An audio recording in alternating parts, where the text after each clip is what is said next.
Hola, hoy nos vamos a adentrar de lleno en la Edad Moderna. Vamos a ver cómo van a funcionar los reinos europeos en estos siglos y viajaremos al momento de máximo esplendor de España, cuando consiguió un imperio en el que nunca se ponía el sol.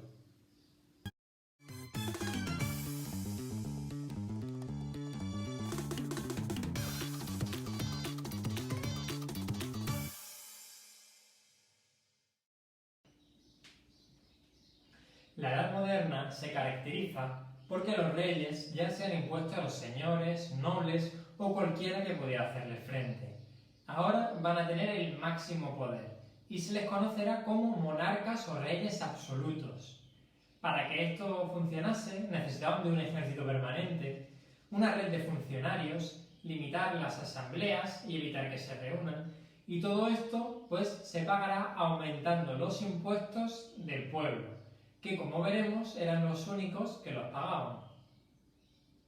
En Europa nos vamos a encontrar 5 grandes monarquías, que son Francia, Inglaterra, España, Portugal y Rusia.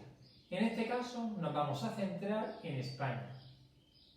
Aquí ya vimos quiénes serán los reyes católicos. Pues bien, ellos serán los que empiecen a reforzar su autoridad con medidas que ya hemos comentado antes. Por ejemplo, creando la Santa Hermandad, una especie de policía, nombrando corregidores, etc. Otra cosa necesaria para que su poder creciera era conseguir la unidad religiosa, por lo que expulsaron tanto judíos como musulmanes, y la Inquisición se encargaría de que los que se convirtieron fueran buenos cristianos. Como sabéis, los reyes católicos conquistaron Granada y participaron de la llegada de Colón a América, pero también incorporaron otros territorios más allá de la península, como fueron Melilla y otras plazas del norte de África, y también el reino de Nápoles en Italia y Navarra. Juana, la hija de los reyes católicos, conocida como la Loca, contraerá matrimonio con Felipe el Hermoso, y el hijo de ambos será Carlos I. Nacido y educado en Flandes, recibe una herencia muy importante, tanto de sus abuelos maternos como de sus abuelos paternos, y todo lo que tuvieron los reyes católicos, más los territorios de Centro Europa, y el derecho de ser emperador pasará a ser suyo. Sin embargo, Carlos, una vez crece, para que lo nombraran emperador necesitaba dinero, y lo obtuvo de la población española. Esto les trajo unos graves problemas, como fueron una serie de rebeliones conocidas como la revuelta de las comunidades y las germanías. Cuando Carlos I de España y V de Alemania abdica y se retiran, reparte sus posesiones. Por un lado, su hermano Fernando le da el título de emperador y las posesiones austríacas, y a su hijo Felipe las tierras españolas, italianas y flamencas. Felipe II, además, añadirá las posesiones portuguesas, todo su imperio, ya que era hijo de Isabel de Portugal. Con esto se convierte en el rey más poderoso de su época y se encargará de gobernar todo este imperio desde el Palacio del Escorial, en Madrid, pues era un rey centralista, lo que le trajo problemas con Aragón. A eso había que sumarle el caso de Antonio Pérez, un secretario acusado de asesinato que huye a Aragón para protegerse con sus fueros y se encarga de traficar con los secretos del reino. Además, Felipe II fue un defensor del catolicismo y evitaría que la reforma llegara a España. Esto le llevó a la revuelta de los moriscos, musulmanes que se habían convertido, pero supuestamente seguían actuando como musulmanes, por lo que les mandó a la Inquisición. Un imperio tan grande era difícil de mantener económicamente, aunque ya se recibía el oro y la plata de América. Es importante conocer cómo funcionaba este vasto imperio. Por ejemplo, para aprobar un nuevo impuesto había que hacerlo en las Cortes. Para ayudar en tarea de gobierno hubo un número de consejeros y en cada territorio colocó a un virrey o gobernador que representaba al rey y gobernaría allí en su nombre. Durante esta época, la sociedad estaba dividida en privilegiados, nobleza y clero, que no pagan impuestos y tienen tribunales propios, y los no privilegiados, que es el pueblo llano, que trabaja y paga sus impuestos. Esta pirámide social dependería del nacimiento y de la sangre de la familia. Es decir, el dinero daba igual, pues hay nobles ricos y nobles pobres, y dentro del pueblo llano hay pobres como los campesinos y ricos como la burguesía. Si en esta época algo creció en España fue el comercio. Todo este imperio no podía comerciar con otro reino que no fuera España. Es decir, España tenía el monopolio, pues todo lo de América llegaría solo a Sevilla. Esto provocó la revolución de los precios. Es decir, si llegan más riquezas de América, hay más dinero en las calles. Entonces el precio de todo sube.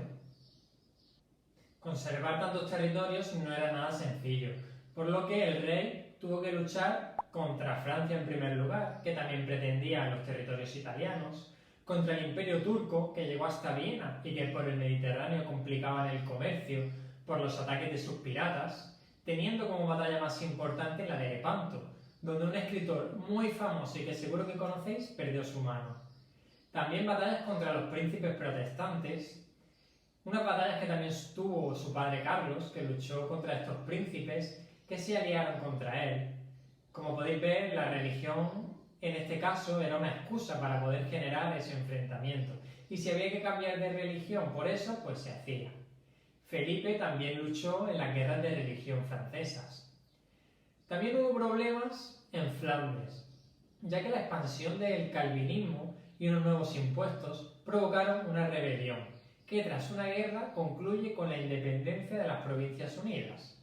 Inglaterra, con su nueva reina Isabel I, se convierte en rival, y el hecho de que apoyara a estos independentistas hizo que Felipe II enviara allí a la Armada Invencible, una poderosa armada de barcos que fue derrotada. Recordad que el continente americano estaba ahí, pero aún no había sido explorado ni conquistado. Los españoles, como Pizarro o Hernán Cortés, tuvieron que someter a las civilizaciones que allí se encontraban.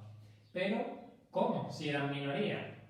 Pues gracias a las armas más avanzadas, a las luchas internas que había entre estos pueblos americanos, que también supieron aprovecharlas en su favor, y también a las creencias religiosas. Pues muchas veces estos nativos americanos pensaron que los navegantes españoles eran dioses.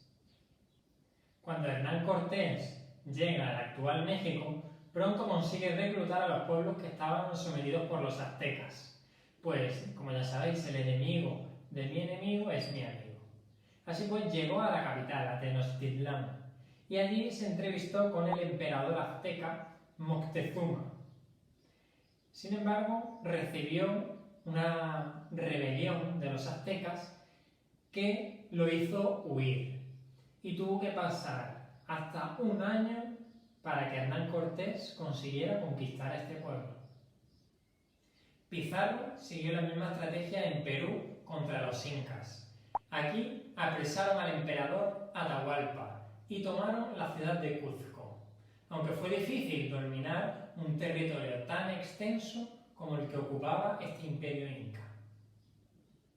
En estas tierras americanas se aplicaron las mismas leyes que en Castilla y se crearon dos virreinatos, el de Nueva España al norte y el de Perú al sur. Una vez conquistado, se empezó la exploración de sus minas, se crearon grandes haciendas de cultivo de tabaco, maíz y azúcar. Estas tierras se concedían a un español con una encomienda. También se incluía en esa encomienda a los indígenas que vivían allí.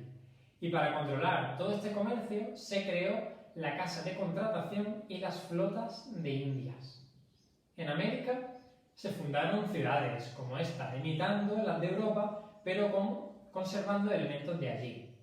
Los criollos ocuparían una posición superior, pero por encima estarían los españoles. Los criollos eran sus descendientes nacidos allí. Estos pues ocupaban una posición superior en la sociedad.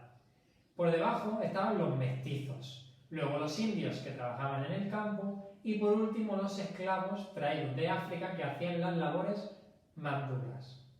En el plano religioso fueron muchos los frailes que llegaron allí a enseñar el cristianismo a los indígenas para convertirlos, y alguno, como Fray Bartolomé de las Casas, se encargó de denunciar los abusos que sufrían y los mal que eran tratados estos indígenas. Y hasta aquí la época más brillante de España, en la que ocupó un enorme imperio, desde América hasta las Filipinas, y que lamentablemente no duraría mucho más.